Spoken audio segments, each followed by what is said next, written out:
All right, welcome in. Is contract stress starting to get to Micah Parsons? We have reactions to the top Dallas Cowboys viral videos of the week on social. It's been a great start to summer, hasn't it? Yeah, Micah got his jersey, but also got roasted. Dak Prescott reflecting on his leg recovery. We're 69 days from Cowboys Eagles. We'll go inside the mind of the Cowboys quarterback. Plus, is Brian Schottenheimer actually a one-and-done coaching candidate? Let's rock. The only thing else I got to say is, how about this, Cowboys?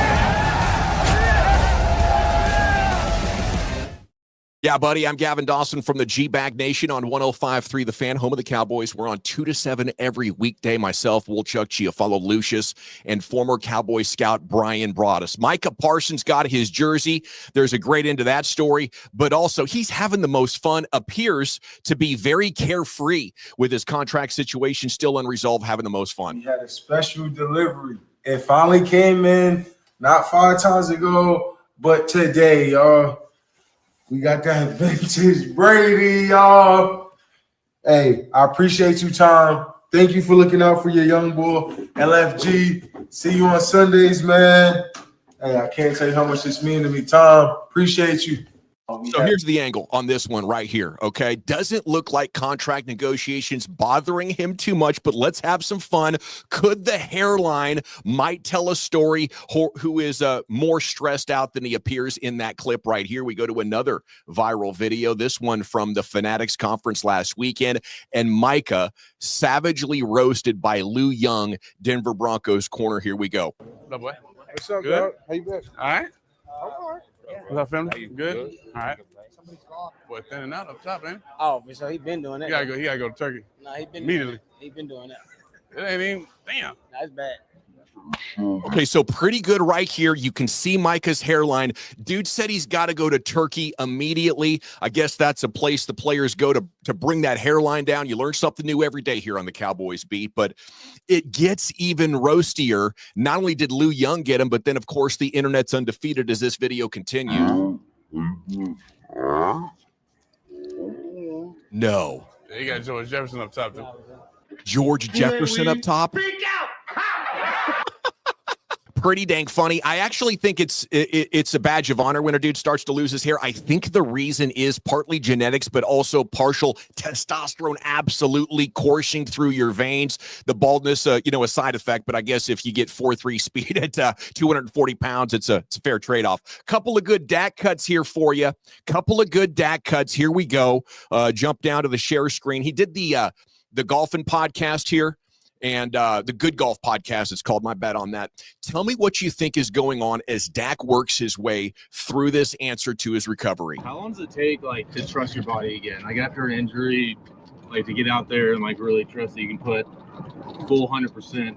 Yeah. Does it take a little trust? Is there a barrier there? It should happen in the rehab. Yeah. You know what I mean? Yeah. So, I usually break mine in the rehab. And honestly, it's not a good thing when you've been injured like I have and kind of throughout career, just different injuries.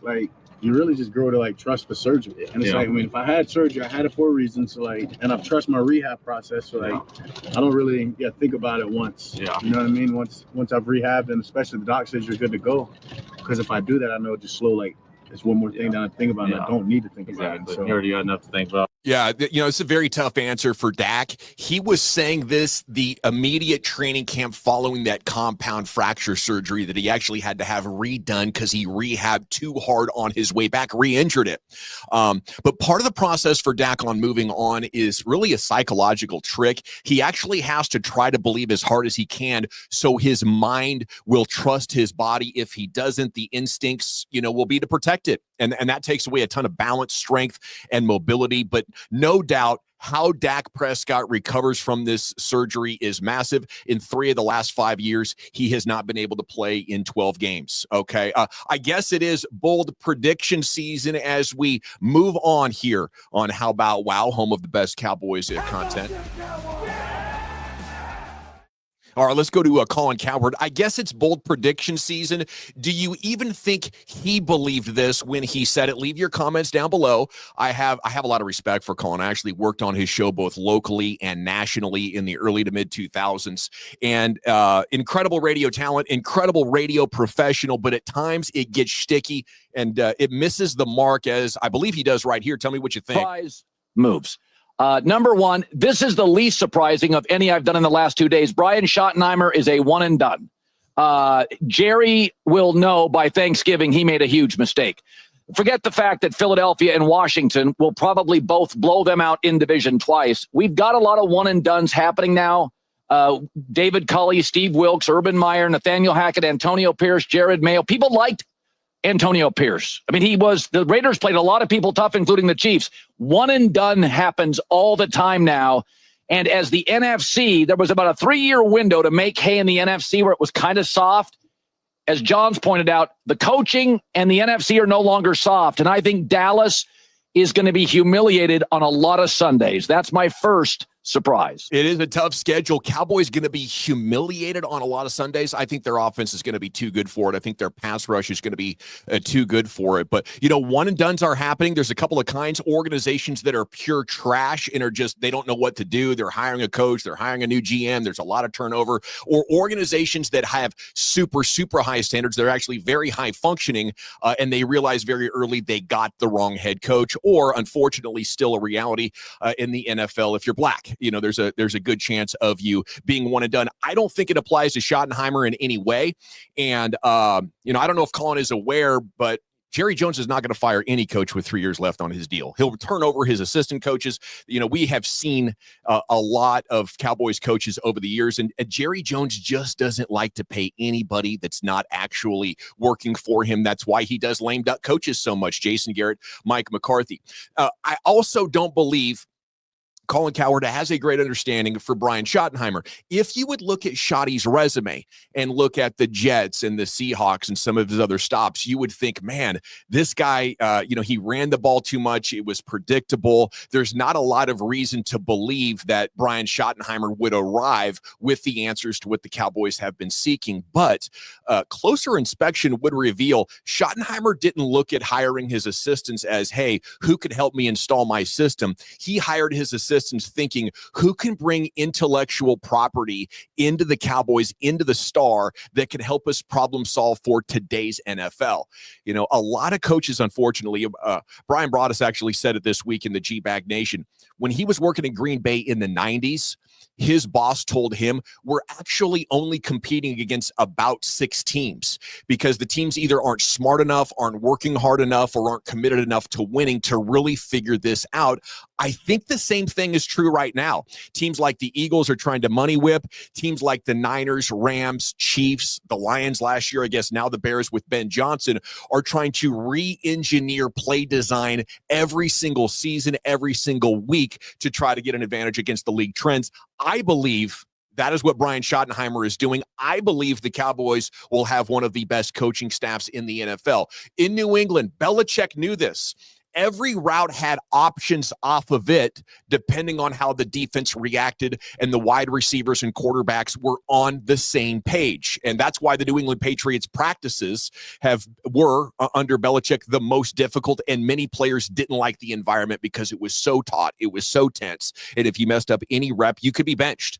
That's I don't know if Schottenheimer is going to bring that kind of intense accountability, discipline. I mean, really the dark arts of coaching, if you ask me. But I do believe he is going to tirelessly pursue the offensive play design that will give the Cowboys an advantage if they can coach it and if the players can teach it. Belichick also had to turn over a lot of players, and, Tom Brady had a lot to do with that success. All right, up next here. Okay, let's go to speaking of back in the day, all right, awesome story from Todd Haley, former Cowboys offensive coordinator, former Steelers offensive coordinator. He's been a number of spots, hasn't he? Arizona.